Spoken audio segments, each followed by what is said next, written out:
Assalamualaikum warahmatullahi wabarakatuh. Perkenalkan, nama saya Nazar Safira dari semester 2B. Saya di sini akan mereview kembali materi pertemuan ke-6. Hubungan sebab akibat. Tujuan dari ajaran sebab akibat. A. Untuk menentukan hubungan antara sebab dan akibat, yang berarti menentukan ada atau tidak adanya tindak pidana. Yang B. Untuk menentukan pertanggungjawaban seseorang atas suatu akibat tertentu yang berupa suatu tindak pidana. Ajaran kausalitas merupakan unsur objektif dari tindak pidana karena terdapat di luar diri pelaku, yaitu yang berupa perbuatan. Yang kedua, teori-teori ajaran sebab akibat atau kausalitas. A. Teori conditio sine qua non atau teori ekivalensi atau teori syarat mutlak atau Bedingus teori. Berasal dari von Bury atau Jerman, tiap syarat adalah sebab dan semua syarat mempunyai nilai yang sama. Karena apabila satu syarat tidak ada, maka akibatnya akan lain, baik syarat positif maupun syarat negatif, sama-sama sebagai penyebab timbulnya akibat, sehingga jika salah satu syarat tidak terpenuhi, maka akibat konkretnya lain pula. Kebaikan teori ini adalah mudah diterapkan, tetapi menimbulkan masalah karena terlalu luas lingkup berlakunya pertanggungjawaban pidana. Kesulitan teori ini adalah terlalu membentang belakang, sehingga tanpa batas.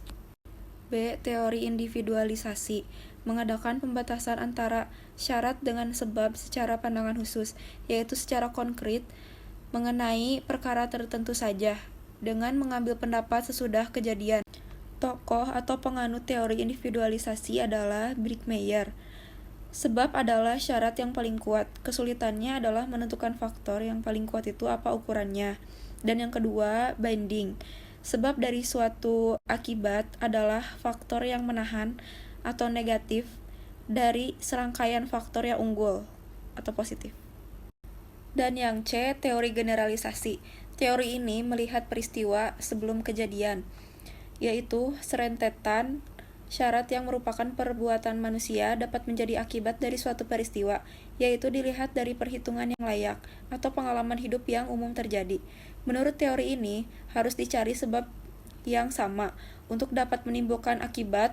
Oleh karena itu, teori ini disebut teori adekuat. Ukuran dari teori ini adalah keadaan atau kebiasaan sehari-hari dari kejadian yang muncul. Persoalannya adalah apa yang menentukan bahwa suatu sebab itu layak atau cocok untuk menimbulkan akibat. Untuk itu, diperlukan ukuran yang didasarkan pada A. Penentuan subjektif. Yang dianggap sebab adalah apa yang oleh pelaku dapat diketahui, diperkirakan bahwa apa yang dilakukannya itu secara umum dapat menimbulkan akibat seperti itu. Jadi, pandangan atau pengetahuan pelakulah yang menentukan akibat dari suatu sebab. Tokoh pandangan ini adalah von Kreis. Selanjutnya, B. Penentuan objektif.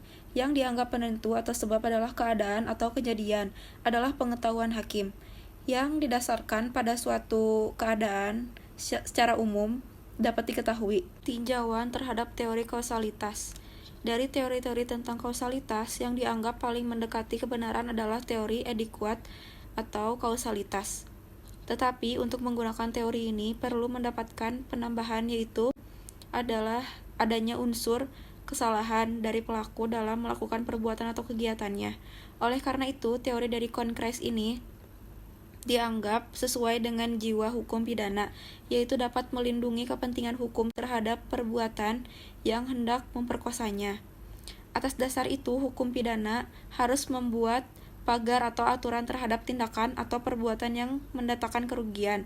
Kelemahan teori ini adalah terlalu banyak